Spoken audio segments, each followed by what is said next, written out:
आप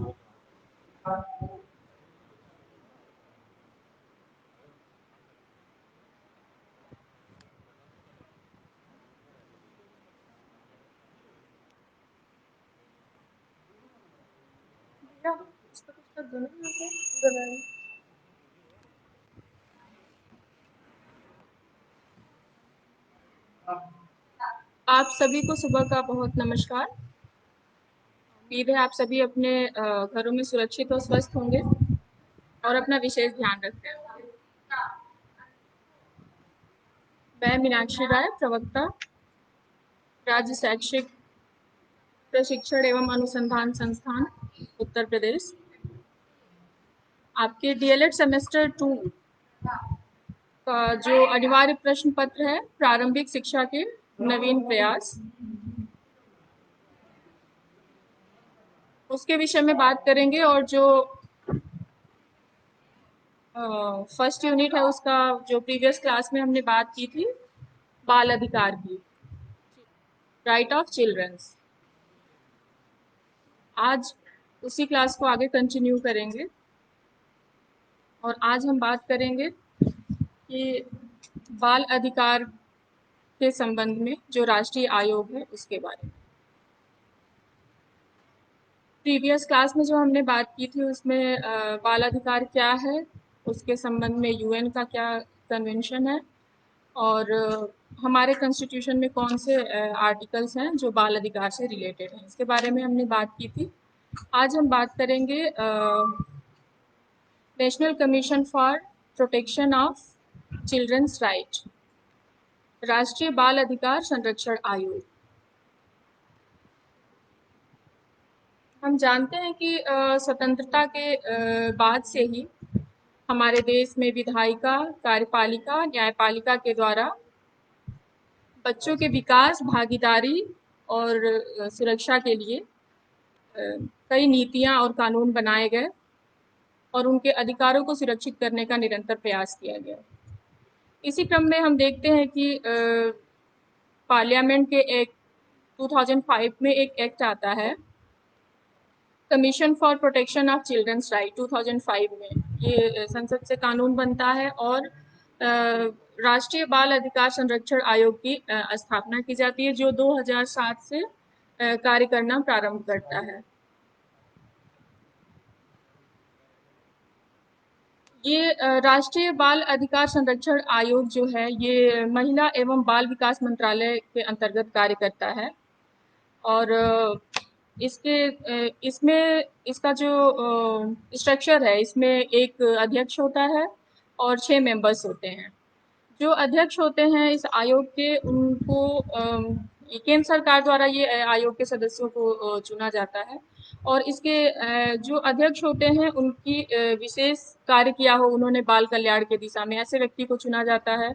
और जो बाकी 6 सदस्य हैं उनमें से 2 महिलाओं का होना, उन 6 सदस्यों में से कम 2 महिलाएं हो, तो ये अनिवार्य है। और ये ऐसे क्षेत्र से चुने जाते हैं जिन्होंने शिक्षा के क्षेत्र में बाल स्वास्थ्य, बाल देखभाल, बाल विकास, किशोर न्याय, निशक्त बच्चे, बाल श्रम, बाल मनोविज्ञान, सामाजिक विज्ञान और बच्चों से संबंधित कानून के बारे में जिनको विशेष जानकारी हो और उस दिशा में उन्होंने विशेष कार्य किया हो, ऐसे लोगों को इसमें मेंबर बनाया जाता है।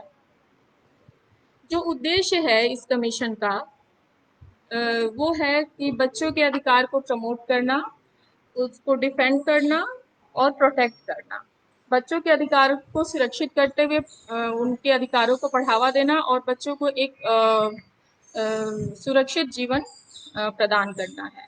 इसके अलावा ये बहुत सी बातों पे बल देता है, जैसे इसमें पहला है कि किस चीज़ को ध्यान में रख के ये जो आयोग है ये कार्य करता है। ये इस सिद्धांत में विश्वास करता है यूनिवर्सैलिटी एंड इनवायलेबिलिटी। ये विश्वास करता है कि जो हमारे इस बच्चे हैं उनको सारे बच्चे को समान अधिकार मिलना चाहिए, इसलिए ये सार्वभौमिकरण में विश्वास करता है। और इसमें बात करता है कि विश्वास करता है कि बच्चे के किसी भी राइट का वायलेशन नहीं होना चाहिए। इसके अलावा ये इस बात का ध्यान रखता है कि कोई भी नीति बने, कोई भी कार्यक्रम बने, कोई भी कानून लागू हो, वो बच्चों के अधिकार से सम्मत हो। जो हमारे कानून में जो हमारे संविधान में व्यवस्था की गई हो, बच्चे के अधिकार के संबंध में जो आर्टिकल्स मेंशन हो, उसमें जो बातें की गई हो, और जो यूएन के कन्वेंशन में बात की गई हो। तो जो भी नीति बने, जो भी कार्यक्रम बने, उसमें जो भी प्रोग्राम बने, जो भी कानून बने, उसमें ये बच्चों के अधिकार से सम्मत होना चाहिए। उसमें इन बातों का ध्यान रखा जाना चाहिए। इसके साथ ही वो इस बात का भी ध्यान रखता है कि जो भी पॉलिसीज हो बच्चों से रिलेटेड, उसमें एक अर्जेंसी का एलिमेंट होना चाहिए, डिले नहीं होना चाहिए। बच्चों का राइट ऐसा है, बच्चे ऐसे वल्नरेबल एज ग्रुप में आते हैं कि उसमें उनके अधिकार से संबंधित किसी भी नीति में अगर किसी तरह की देरी होती है, तो उसका जो प्रभाव होता है वो बहुत ही हानिकारक होता है, स्वास्थ्यप्रद नहीं होता, और उस एक गैप को फिल करने में फिर आगे जो प्रयास हैं वो बहुत लंबे समय तक करने पड़ सकते हैं। ये राष्ट्रीय बाल अधिकार संरक्षण आयोग ने जो चाइल्ड की जो डेफिनेशन ली गई है, उसमें 0 से 18 आयु वर्ग के बच्चे को लिया गया है। ऐसा व्यक्ति जो 0 से 18 आयु वर्ग के बीच में आता हो, उसको इसमें बालक माना गया है। हालांकि हम देखते हैं कि हमारे देश में जो डिफरेंट कानून हैं बच्चों से संबंधित, उसमें कभी-कभी ये डेफिनेशन में वेरिएशन दिखता है। जैसे बाल श्रम कानून में 14 साल तक के बच्चों की बात की गई है, और जब हम मैरिज एक्ट देखते हैं बच्चों का, तो उसमें फीमेल के लिए 18 इयर्स और बॉय के लिए 21 इयर्स है। लेकिन सामान्यतः ये 0 से 18 आयु वर्ग तक के बच्चों की बात करता है। आगे ये बात जो महत्व दिया गया है इस आयोग में है प्रियोरिटी एक्शन। प्रियोरिटी एक्शन क्यों? हम समानता की बात करते हैं, सबको एक समान सभी अधिकार देने की बात करते हैं, लेकिन साथ ही हम ये भी महसूस होता है कि कुछ प्रियोरिटी की चीज़ें होनी चाहिए, क्योंकि हम जानते हैं कि हमारा जो कुछ वर्ग ऐसा है जो बहुत ही वल्नरेबल है, जैसे डिसएडवांटेज ग्रुप के बच्चे, जो बहुत ही पिछड़ी क्षेत्र में रहते हो, कुछ ऐसे कम्युनिटी से बिलोंग करते हैं जो सामाजिक और आर्थिक दृष्टिकोण से बहुत ही पिछड़े हुए हों। तो ये ऐसे बच्चों के लिए प्रायोरिटी एक्शन की भी वकालत करता है कि अगर ऐसा कोई समुदाय है, ऐसा कोई वर्ग है जिसको किसी विशेष तरह की आवश्यकता की अनिवार्यता है, तो उसमें आगे बढ़ के एक्शन लिए जाने की ये को महत्व देता है। पांचवी बात यह है कि ये सभी अधिकारों को इक्वल इम्पोर्टेंस देने की बात करते हैं कि चाहे वो शिक्षा का अधिकार हो, चाहे बच्चों के पोषण का अधिकार हो, चाहे उसके स्वास्थ्य संबंधी अधिकार हो, चाहे उसकी सहभागिता का अधिकार हो, चाहे जीवन का अधिकार हो।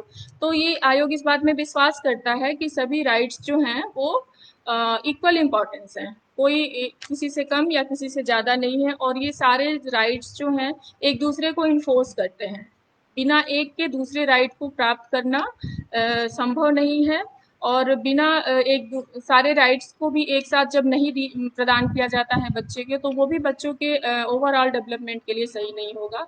ये हमने पिछले क्लास में भी बात की थी कि जो हमने मुख्य रूप से जो 4 भागों में बच्चों के अधिकार को जो डिवाइड किया था कि जीवन का अधिकार, सहभागिता का अधिकार, शोषण के विरुद्ध अधिकार, तो ये सारे अधिकार भले सेपरेट सेपरेट हम उस पर काम करें, लेकिन ये सभी इक्वली इम्पॉर्टेंट हैं और एक दूसरे को इन्फोर्स करते हैं। एक राइट को अगर हम बच्चे को राइट टू एजुकेशन उसको अगर मिलता है, तो वो अपने जो सहभागिता का अधिकार है उसको बहुत अच्छी तरह से अवेल कर सकता है, क्योंकि जब बच्चा शिक्षित होता है तो ये जान पाता है कि उसके लिए क्या चॉइसेस हैं, उसे क्या चॉइस उसकी क्या है, उसको क्या डिसीजन लेना है कि हमें किस तरह का डिसीजन लेना है, उसे क्या पसंद है, क्या नापसंद है। अगर हम बात करें कि फिर राइट टू वोट की बात आती है, तो जब वो बच्चा पढ़ा लिखा होता है, 18 ईयर्स तक उसकी एजुकेशन राइट टू एजुकेशन के थ्रू वो प्राप्त करता है, तो उसके बाद उसकी डिसीजन मेकिंग सही होगी। तो इस तरह से हम देखते हैं कि जो भी राइट है वो बच्चे के जो डिसीजन मेकिंग को है वो बहुत साउंड बनाता है, और इसमें हर राइट का इम्पोर्टेंट है। जैसे हम कहें कि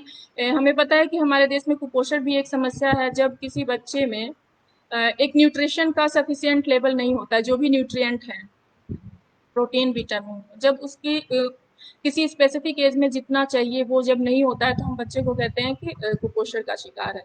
तो अब सबसे पहले अनिवार्यता तो है कि बच्चा स्वस्थ हो।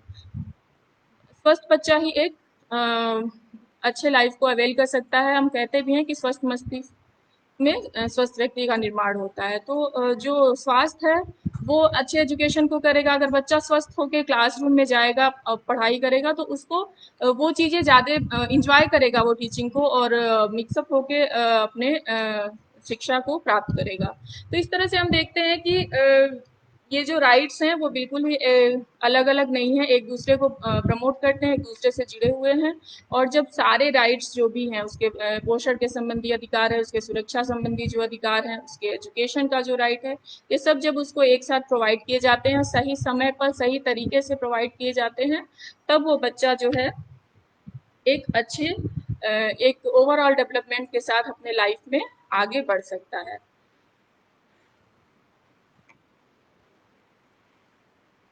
इन राइट्स सारे राइट्स को इक्वली इम्पोर्टेंस दिया गया है, फिर भी हम देखते हैं कि हमारे समाज में पहले से ही कुछ स्पेसिफिक प्रॉब्लम्स हैं। तो ये जो आयोग है, ये कुछ ऐसे प्रॉब्लम्स हैं जिन पे विशेष ध्यान देने की बात करता है, जैसे कि बाल श्रम है। बाल श्रम के संबंध में 1986 का अधिनियम भी है कि हमें पता है कि जो बच्चे हैं उनको हमें किसी हजार्डियस इंडस्ट्री में काम पे नहीं लगाना है, कि वो किसी भी तरह का ऐसी जैसे पटाखे बनाने वाली इंडस्ट्री हो, जैसे कहीं ग्लास का काम होता हो, कारपेट का काम होता हो, इस तरह की जो उसके स्वास्थ्य को बहुत बुरी तरह प्रभावित करें, ऐसे ऐसी इंडस्ट्रीज में बच्चे को हमें नहीं लगाना चाहिए। तो चाइल्ड लेबर पे बहुत ज़्यादा ध्यान है, जैसे होटल और ढाबे में बच्चे काम ना करें, और बहुत बार देखा जाता है कि घरों में भी बच्चे काम करते हैं। तो 14 साल के कम आयु के बच्चे के लिए ये बिल्कुल ही प्रोहिबिटेड है। तो इस चीज़ पे ये आयोग जो है वो विशेष ध्यान देता है। फिर बाल विवाह के संबंध में एक्ट है 2006 का। बाल विवाह भी हमारे समाज में बहुत समस्या रही है, और अभी हाल ही में अभी न्यूज़ में भी आया था पश्चिम बंगाल में कि ये जो अभी इतना ज़्यादा इतना ज़्यादा जो अभी प्रॉब्लमेटिक सिचुएशन है, उसमें जो बाल विवाह के जो केसेस हैं वो बढ़ रहे हैं। तो हम देखते हैं कि बहुत सामान्य तौर पे हमें ये चीज़ें नहीं नज़र आती हैं, लेकिन समाज का एक वर्ग ऐसा भी है जिसमें इस तरह की जो समस्या है वो अभी प्रचलित है। तो बाल विवाह पे भी ये विशेष ध्यान देता है कि बच्चों हमें पता है हमारे कानून में विवाह करने की एक कानूनी उम्र है, जो गर्ल्स के लिए 18 ईयर्स है, बॉयज़ के लिए 21 ईयर्स है। उससे पहले जो अगर कोई बच्चा विवाह करता है या कोई अभिभावक उसका विवाह करता है तो ये एक कानूनी अपराध है। इसके अलावा चाइल्ड ट्रैफिकिंग की बात आती है, जैसे कि बच्चों को एबडक्ट करके और उन्हें किसी अनैतिक कार्य में लगा देना व्यावसायिक लाभ के लिए। तो ये भी बहुत बड़ी समस्या है जिस पे ये जो राष्ट्रीय आयोग है इसका विशेष फोकस रहता है। और कन्या भ्रूण हत्या के बारे में आप लोग जानते ही हैं, आजकल बहुत प्रयास हो रहे हैं, और बेटी बचाओ बेटी पढ़ाओ करके कि फीमेल को जो है वो लिंगानुपात को प्रमोट किया जाए और उसे फीमेल को आगे प्रमोट किया जाए। तो ये इस बात पे भी इस आयोग का विशेष ध्यान रहता है कि जो गर्ल स्पेसिफिक जो प्रॉब्लम है उस पे ध्यान दिया जाए। फिर कुछ बच्चे ऐसे होते हैं, वो ऐसी बीमारी से ग्रसित होते हैं जो लाइलाज होती हैं, जैसे कोई बच्चा HIV या एड्स से ग्रसित हो तो उसके लिए कुछ स्पेसिफिक प्रयास करने होते हैं, क्योंकि नॉर्मली ऐसे बच्चों का सोसाइटी में नॉर्मलाइज करना और उनको सोशल एक्सेप्टेंस की भी प्रॉब्लम होती है, और उनको मेडिसिनल क्योर की भी आवश्यकता होती है। तो ऐसे बच्चों के लिए भी विशेष ध्यान दिया जाता है। फिर प्रॉब्लम आती है जुवेनाइल की, जो किशोर उम्र के बालक जो होते हैं उनके न्याय के लिए। कई बार ऐसा होता है कि बच्चे कुछ जो कानून सम्मत कार्य नहीं है उनमें लिप्त हो जाते हैं, और इस तरह उन्हें न्यायालय का सामना करना पड़ता है। इसको इंग्लिश में कहते हैं children in conflict with the law. कि जब कानून जब उन्हें न्याय का सामना करना पड़ता है, जब वो ऐसी शंका में शंका हो जाए कि ये बच्चे ने किसी ऐसे अपराध को किया है जो किया जाना उचित नहीं है, तब उसे न्याय का सामना करना पड़ता है। तो जुवेनाइल के केस में भी, किशोर के संबंध में भी ये आयोग जो है ये विशेष कार्य करता है।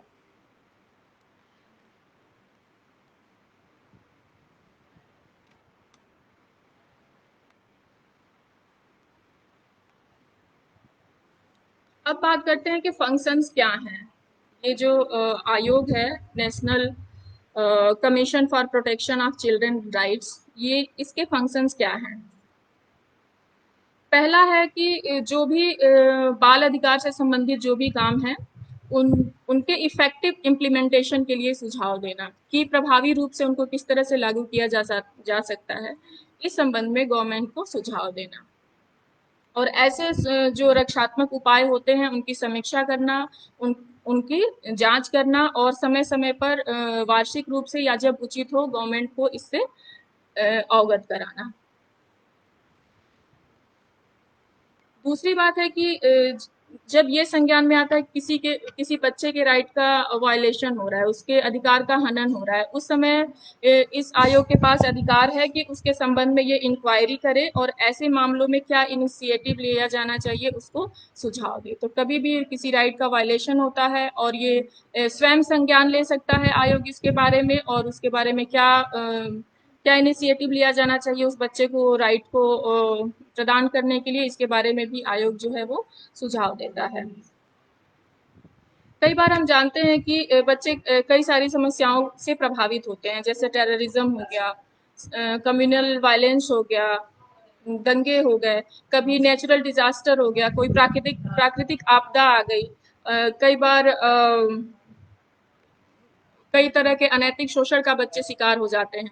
तो इस बात का भी वो परीक्षण करता है कि ये सारे कौन से कारण हैं जो उसको उसके सारे अधिकार को प्राप्त करने में बाधा की तरह काम कर रहे हैं। तो इन सारी चीजों के विषय में अध्ययन करता है। इसके अलावा जो बच्चों के अधिकार से संबंधित जो शोध है उसको करना और उस शोध को प्रमोट करना, ये भी कार्य इस आयोग के द्वारा किया जाता है। इसके साथ ही जो कम्युनिटी अवेयरनेस का प्रोग्राम है, क्योंकि बहुत सारे ऐसे रूल्स रेगुलेशन लॉज और प्रोग्राम चलते हैं जिनके बारे में आम जो पब्लिक है उसको पता नहीं होता है, तो उसके लिए अवेयर करना, जैसे आपने सुना होगा कभी परीक्षा पर्व का आयोजन इस आयोग के द्वारा किया गया, तो इस तरह की चीजें करना कि कम्युनिटी अवेयर हो, क्योंकि जिसके लिए ये सारी चीजें की जा रही हैं जब तक उसको पता नहीं है, उसकी भागीदारी नहीं होगी, तो इसको प्राप्त करना कठिन होगा। नेक्स्ट है कि जो भी इंटरनेशनल संधियां होती हैं, जो भी अंतर्राष्ट्रीय संधियां होती हैं और जो भी बाल अधिकार से संबंधित अंतर्राष्ट्रीय कानून बनते हैं उसका अध्ययन करना और उसमें क्या और हम अपने कानून में उसको अपना के बेहतर कर सकते हैं, उन चीज़ों का भी उन चीज़ों को संज्ञान में लेना भी इस आयोग का कार्य है। इसके अलावा जैसे पहले मैंने बात की, कुछ बच्चे ऐसे होते हैं जिनकी स्पेसिफिक नीड होती है, जिनकी विशेष आवश्यकता होती है। ऐसे बच्चों की नीड्स को देखते हुए कुछ विशेष प्रयास करना, उनके मैटर में देखना, ध्यान देना और उनके लिए कार्य करना भी इस आयोग का कार्य है।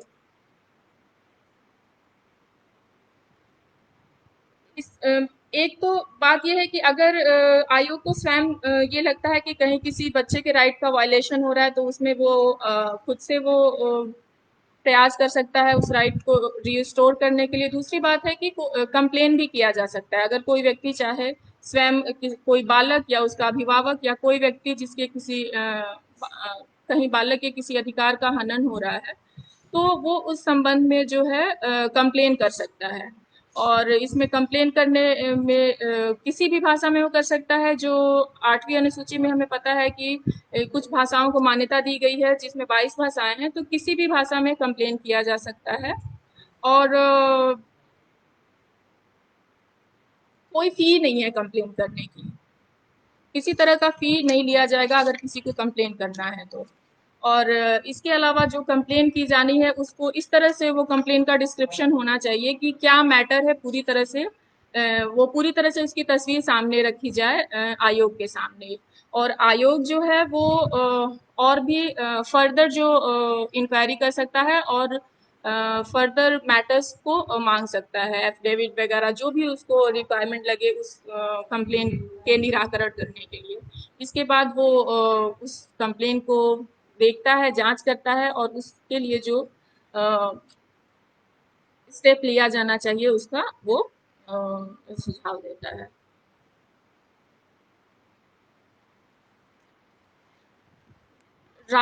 ये बात हुई राष्ट्रीय बाल अधिकार संरक्षण आयोग की।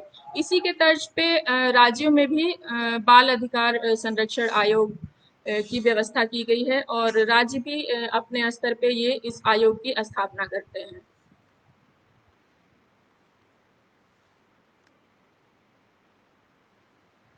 ये बाल अधिकार का संरक्षण क्यों इतना इम्पोर्टेंट है? क्योंकि हमें पता है कि ये हमारे समाज का वो वर्ग है जो बिल्कुल ही नींव है हमारे देश का और इसके अधिकार को संरक्षित करना इसलिए आवश्यक है कि ये जो वर्ग है ये एक एडल्ट की तरह इन्हें उचित और अनुचित का ज्ञान नहीं होता है और जब तक हम इनके अधिकारों को सुरक्षित संरक्षित नहीं करेंगे हम अपने देश में एक शिक्षित और एक सशक्त नागरिक की व्यवस्था को नहीं कर सकते हैं। इसलिए ये इनके अधिकार के संरक्षण की बात बार बार बात की जाती है और बहुत ही इफेक्टिव इम्प्लीमेंटेशन की बात की जाती है। हम फिर भी हम देखते हैं कि इतने प्रयासों के बावजूद भी इतने लॉज बने हैं और इतने आयोग भी बना है और समय समय पे ऐसे कमेटी की रिपोर्ट्स भी आती रहती हैं फिर भी जो बच्चों की जो समस्याएं हैं अभी भी प्रेवेल कर रही हैं। जैसे अभी भी हमें दिखता है अभी जैसे न्यूज़ में आया 6 तारीख को मैंने पढ़ा कि पश्चिम बंगाल में ऐसा हुआ कि जो चाइल्ड मैरिज के जो केसेस हैं वो बहुत ज़्यादा बढ़ गए हैं। इसके पीछे कारण कई हो सकते हैं। हो सकता है कि जो आपराधिक तत्व हो वो ज़्यादा सक्रिय हो गए हों। इससे हो रहा है जो कि बच्चों को अ, अवैध तरीके से वो एबडक्ट कर लेते हों। तो ये जो सारे एलिमेंट हैं, एक तो हमारा हो गया कि हमने कानूनी प्रोविज़न बना दिया। दूसरा हो गया कि ये जो अदर एलिमेंट हैं, जो बहुत ही डाइवर्स हैं और उनको टैकल करना इतना आसान भी नहीं है। क्योंकि अभी जैसे हम समस्या देख रहे हैं कि ऑलरेडी हम एक समस्या से सामना कर रहे हैं और हमारा सारा फोकस रिसोर्स ये एक तरफ लगे हुए हैं। तो ये जो स्पेसिफिक जो कंडीशन आ रही है किसी भी समाज में उस समय भी हम चाइल्ड राइट्स को कैसे बनाए रख सकते हैं ये एक हमारे सामने बहुत बड़ी चुनौती है और इसमें जो है कि पेरेंट्स की भागीदारी के बिना ये बहुत मुश्किल है। तो जब तक सोशल अवेयरनेस नहीं होगा, जब तक लोगों की भागीदारी नहीं होगी और साथ-साथ में पॉलिसी का इफ़ेक्टिव इम्प्लीमेंटेशन नहीं होगा, तब तक हम एक सुरक्षित बचपन, सुरक्षित किशोरावस्था बच्चों को नहीं दे पाएँगे। और एक और इम्पॉर्टेंट बात ये है कि जैसे कि हम देखते हैं कि बाल श्रम कानून बाल श्रम की बात आती है जैसे उदाहरण के लिए कहें तो हम ये देखते हैं कि ये जो बच्चों का अधिकार है वो कई डिपार्टमेंट से जुड़ा हुआ है, कई विभागों से जुड़ा हुआ है। तो जब ये सारे विभाग एक कोऑर्डिनेशन में काम करें, जैसे बाल श्रम हो गया, जैसे जुवेनाइल की प्रॉब्लम हो गई और बाल विवाह की प्रॉब्लम हो गई, तो जो भी डिपार्टमेंट इनकी इन चीज़ों से डील करते हैं, जब उनका कोऑर्डिनेशन और एक साथ एक मंच पे आके इफ़ेक्टिव वर्क वो कर पाएँ तब हम बच्चों की समस्याओं को दूर कर सकते हैं। जैसे एक एजुकेशन का हो गया, एजुकेशन डिपार्टमेंट है, लेबर डिपार्टमेंट है और जो पब्लिक की भागीदारी है। ये तीनों के जो भी डिपार्टमेंट्स इन्वॉल्व हैं किसी भी जो वो राइट जिस भी डिपार्टमेंट से रिलेटेड हो और साथ में जो पब्लिक है उसका अवेयरनेस, जब ये सारी चीज़ें एक साथ आती हैं तब हम देखते हैं कि हम बच्चों के जो अधिकार को सुरक्षित करने की बात करते हैं और उन्हें एक गरिमापूर्ण जीवन उनके जो चाइल्डहुड का है वो दे दे पाना तभी संभव हो पाएगा। तो आज की क्लास में हमने जाना कि एनसीपीसीआर क्या है, शॉर्ट में इसको एनसीपीसीआर बोलते हैं। इसका गठन क्या होता है, इसके एक मेंबर और 6 अतिरिक्त मेंबर होते हैं जिसमें 2 फीमेल का होना अनिवार्य है और ये किन चीज़ों पे ज़्यादा एम्फेसिस करता है, किन चीज़ों पे ज़्यादा महत्व देता है और जो चाइल्ड की जो प्रॉब्लम्स हैं उसमें किन स्पेसिफिक प्रॉब्लम्स की तरफ ज़्यादा ध्यान देता है और इसके फंक्शंस क्या हैं।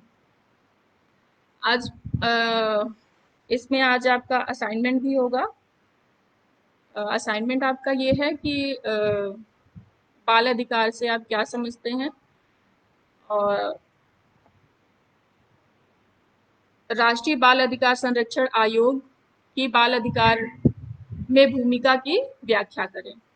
और ये जो असाइनमेंट है, जो आप लेक्चर में सुनते हैं, जो आप किताबें भी पढ़ते होंगे, और आपको अपने समझ से, कई बार होता है कि स्टूडेंट के माइंड में भी बहुत सारी चीज़ें होती हैं, या आप सोच सकते हैं, आप जो अपनी प्रैक्टिकल लाइफ में अगर चीज़ें गौर कर रहे होंगे तो भी आपके माइंड में कोई चीज़ आ सकता है कि इसमें और क्या पॉइंट हम ऐड कर सकते हैं अपने आंसर को इनरिच बनाने के लिए। तो आप बेझिझक अपनी बात रख सकते हैं पॉजिटिव तरीके से अपने आंसर में। इससे आपका आंसर जो होगा वो बुकिश लैंग्वेज ना होके एक आपका आपकी अपनी भाषा में होगा। तो इस तरह से आप उसका आंसर करके अपने आपका जो संबंधित डाइट है उसमें आप सबमिट करेंगे। आज के लिए इतना ही। आप सभी का दिन शुभ हो। धन्यवाद।